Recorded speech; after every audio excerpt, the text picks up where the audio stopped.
आता मला खरं खरं सांग,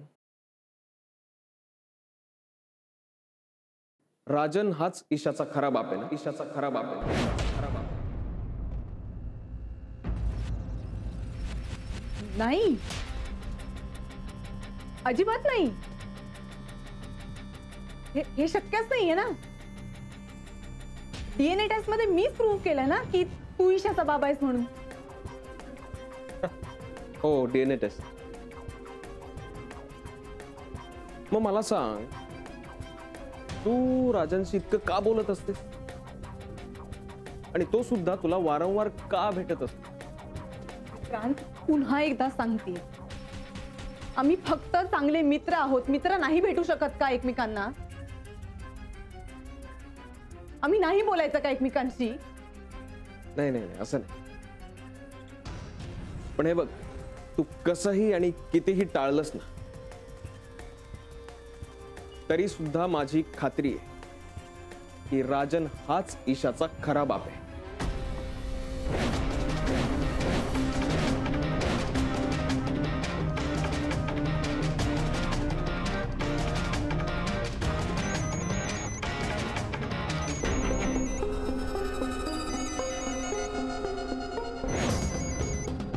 कुणाचा आहे बघू? अरे राजन, घे घे घे, स्पीकर वर ठेव.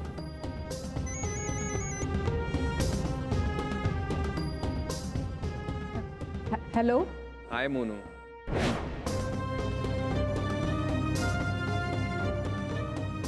आय रिअली मिस यू ग.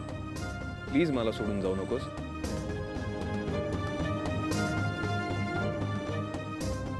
अरे वा, चांगलं आहे.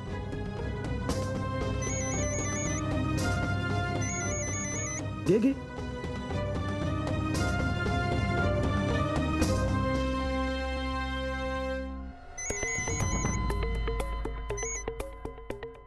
बोल, किती वेळा फोन करतोस तू? काय करू ग, चैनच पडत नाहीये मला. सतत तुझ्याशी बोलावं असं वाटतं. प्लीज राजन, कॉलेजमध्ये होत का आता आपण? कम ऑन म्हणून. अगं, प्रेमाला वय असतं का? आणि जे वाटतंय तेच बोलून दाखवतोय ना. हे बघ, मला आता तुझ्याशी बोलता येणार नाहीये. मी घरी आहे, कळतंय? नाही नाही, ऐक ऐक ऐक ऐक ऐक, प्लीज फोन ठेवू नकोस. हां, सतत असं नको ग कट करूस मला. आधीच आपण इतक्या वर्षांनंतर भेटतो. Please please control your feelings. हे बघ, आधी मी जशी फ्री होते तशी मी आता नाहीये. अडकलीये मी, समज जरा. अगं, म्हणून तर म्हणतोय ना की मुक्त हो या सगळ्या बंधनांमधून. मी आलोय ना परत. म्हणून आपण पुन्हा एकदा एकत्र येऊयात ना. ते आपण नंतर बघू. आता प्लीज फोन ठेव. हे बघ मोनू, मी शिपवर चांगले पैसे कमवतो. तुला हवं ते फ्रीडम मी द्यायला तयार आहे. मग प्रॉब्लेम काय आहे? हे बघ, मी माझ्यात काय कमी आहे? हे बघ, तू फक्त हो म्हण.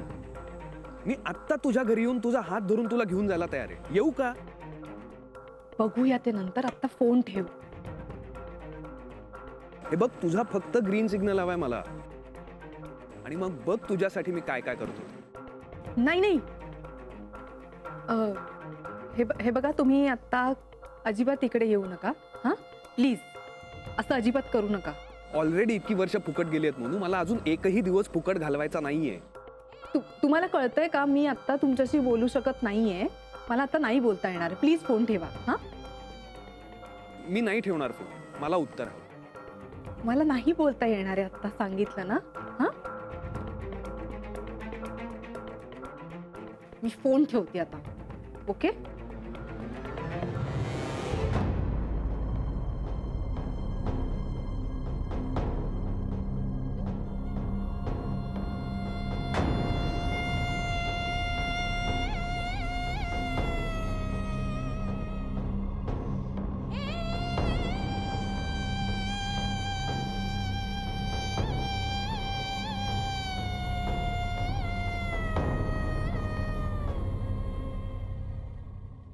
अहो बोला ना, कुठे तुमचा पुतण्या? अहो आता मी काय सांगणार तुम्हाला नानू मामा.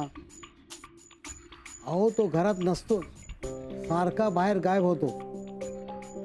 काय सावंत, हे जरा सगळं संशयास्पद आहे असं नाही वाटत तुम्हाला? म्हणजे काय आहे, त्याचा भूतकाळ जरी आपल्याला सगळा माहिती असला तरी निश्चित काही माहिती नाहीये ना. त्याचे आणि मोनिकाचे एकमेकांशी नक्की काय संबंध होते हे आपल्याला कळायला हवं ना.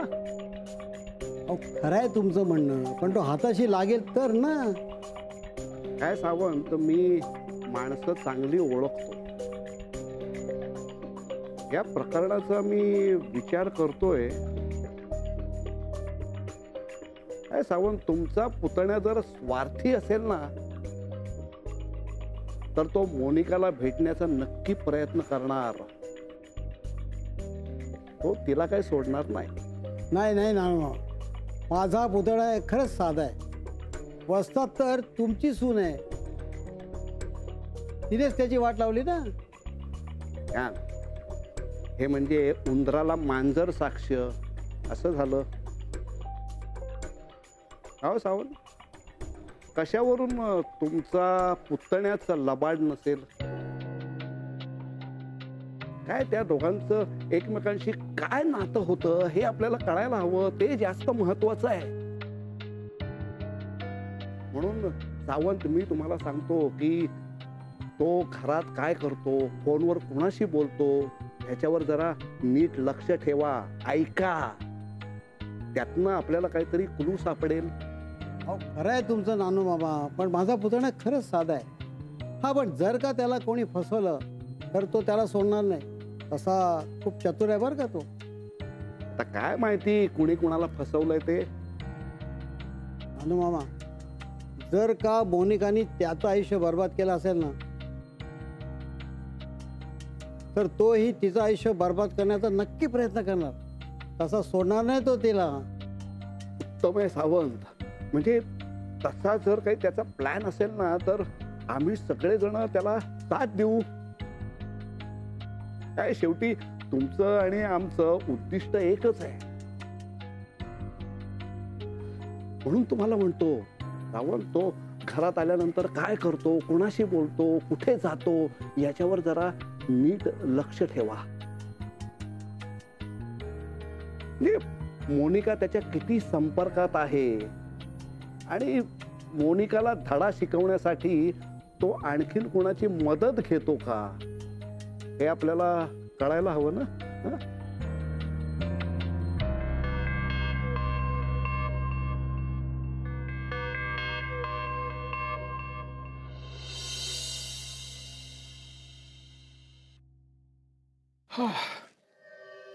ये चहा घेतोस का? नाही नाही, चहा नकोय मला. बाबा, तुम्ही मोनिकाला पाहिलं? अरे हो, मी रात्री एका झोपेवरती पाणी प्यायला उठलो होतो. पहाटे 5 किंवा 6 वाजले असतील. ती बाहेर गेली कुठेतरी. पण इतक्या लवकर ती कुठे गेली असेल? अरे तुम्ही काय बोलताय, मला पण सांगा ना. काका, आम्ही मोनिकावर लक्ष ठेवून आहोत. कारण तिच्या आयुष्यात एक जुनं वादळ आलंय. जुनं वादळ? अरे पण तिच्या पूर्वायुष्याबद्दल आपल्याला काहीच माहित नाही. मोनिकाच्या आयुष्यात तिचा जुना मित्र राजन आलाय. राजन? ताई सांगत होती. पण बरंच आहे ना मग. मोनिका नावाच्या किनाऱ्यावर ते वादळ येऊन धडकेल ना, ते बरंच आहे. आणि समजा तो आला इथे, ती गेली त्याच्या बरोबर, बरंच आहे ना, आपली सुटका तर होईल. हो, ते बरोबर आहे. पण तुम्ही फक्त आपला विचार करता. म्हणजे मोनिकापासून आपली सुटका होईल एवढाच. पण ईशाचं काय? या सगळ्या गोष्टींचा तिच्यावर वाईट परिणाम होऊ शकतो आणि तिची काहीच चूक नसताना.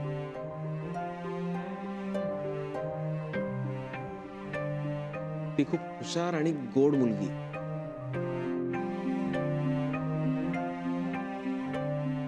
मी तिच्यावर कुठलाही वाईट परिणाम होऊ देणार नाही, ऍट एनी कॉस्ट. बरोबर आहे, 100% बरोबर आहे तुझं. आधीच नात्यांचा घोळे, त्यात हा राजन आला.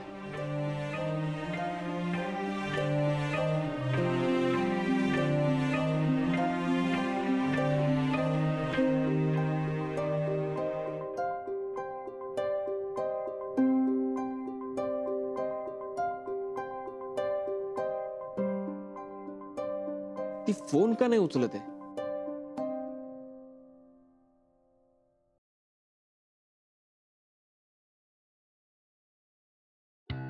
ती नक्की कुठे गेली आहे काही माहित नाही, पण ज्या अर्थी ती सकाळी इतक्या लवकर उठून गेली म्हणजे नक्कीच काहीतरी प्लॅन बनवत असणार आहे.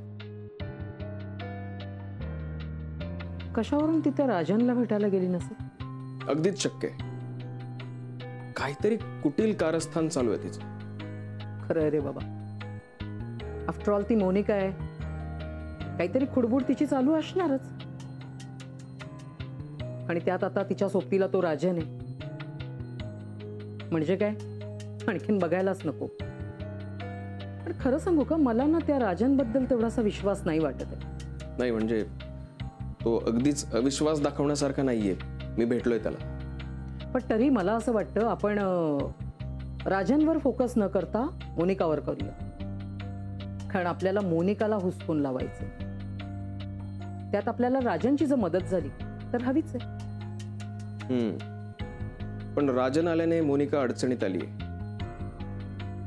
मला वाटतं की तिच्या ध्यानी मनी नसताना तो अचानक येऊन समोर उभा राहिला. जसं तुमच्या ध्यानीमनी नसताना मी इकडे आले.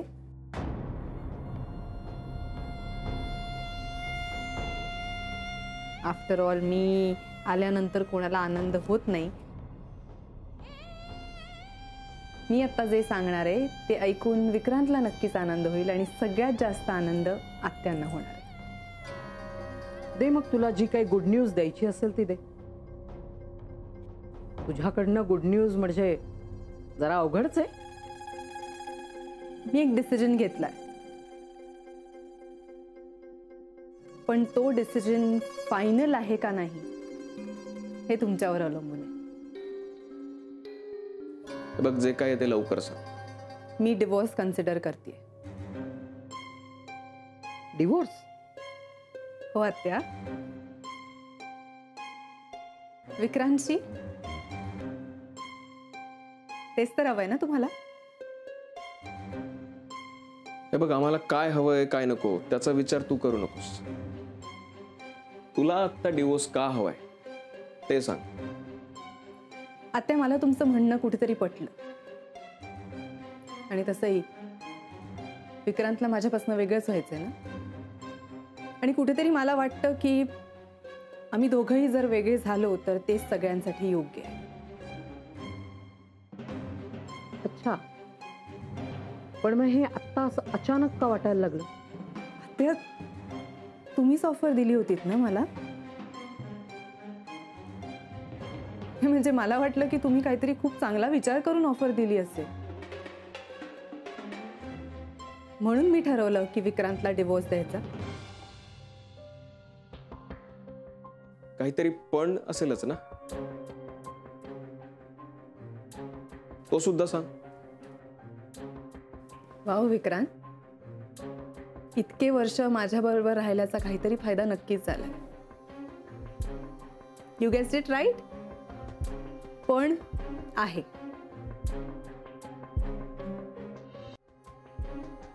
ईशासाठी बँकेत जे काही ठेवलंय त्याचे अधिकार ईशा 18 वर्षाची होईपर्यंत तुझ्याकडे आहेत, बरोबर? ती सगळी मालमत्ता मला हवी आणि त्या बदल्यात मी स्वतःला तुझ्यापासनं वेगळं करेन. For good? What's it?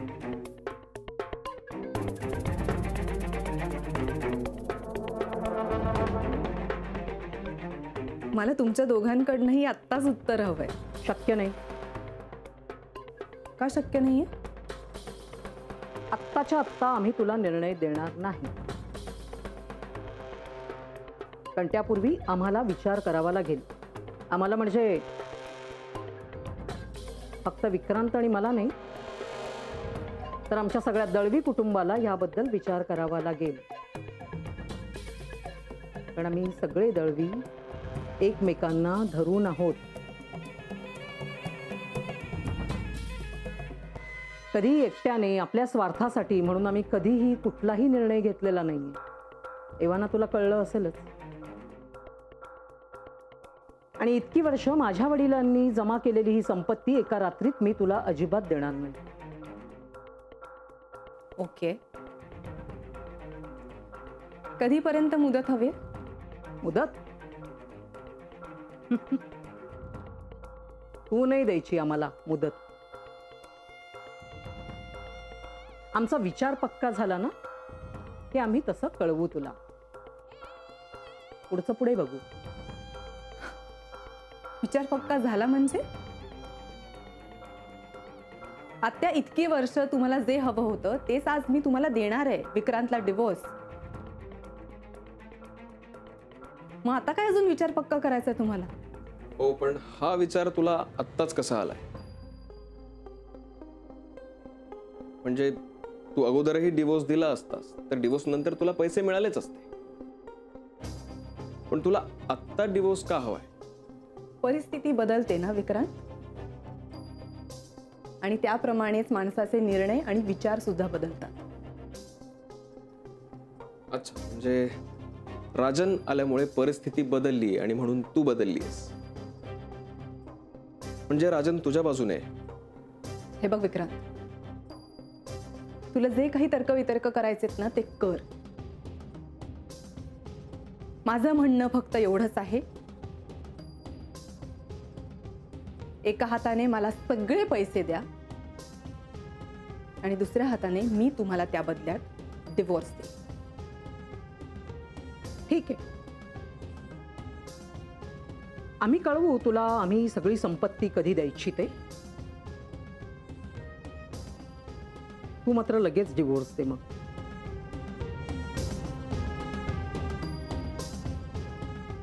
Okay.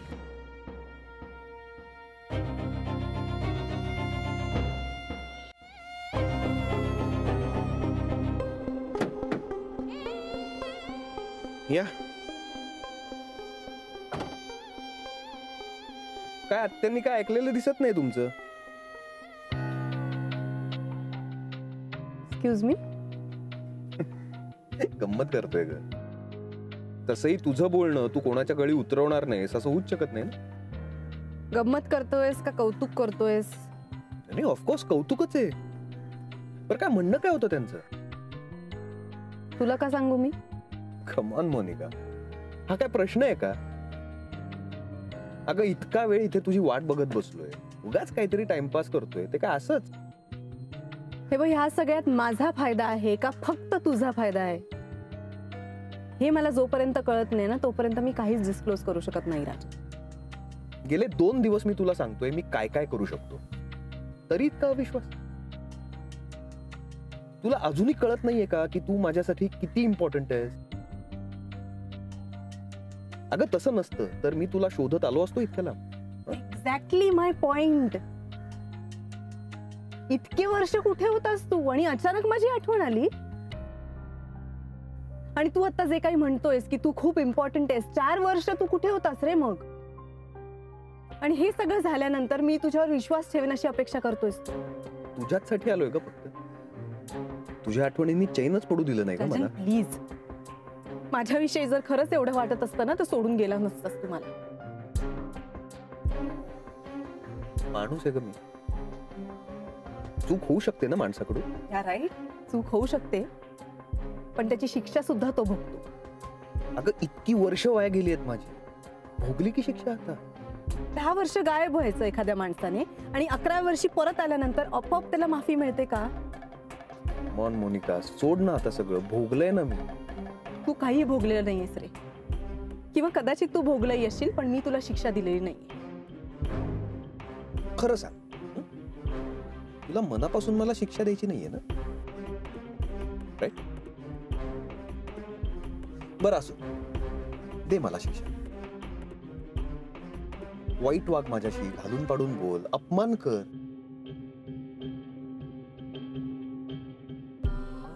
I love you.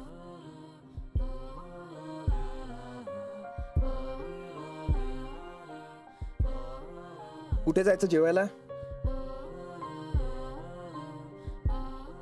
तू नेशील तिकडे. वा, चला. 1 मिनिट.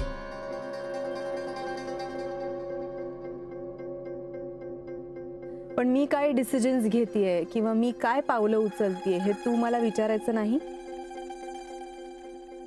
आणि मी सुद्धा तुला सांगणार नाही. ओके?